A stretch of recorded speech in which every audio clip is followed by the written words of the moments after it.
There is a bug in the messaging app of the Samsung Galaxy S9 which sends photos from your gallery to your contacts.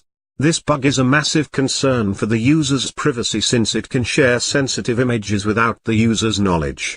Even though Samsung has pushed a no-to update to address this alarming issue, chances are you are still on the older version and want to fix this issue for good. Well, if you are going to fix the bug without updating your phone, you have to use the following steps. Solution.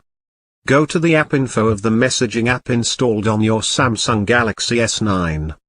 Inside its app info, you have to open the app's permission and uncheck storage. Due to this, the messaging app will not be able to access your phone's storage, and thus it can't send any photos without you knowing about it. Hope this helped. Let us know in the comments below.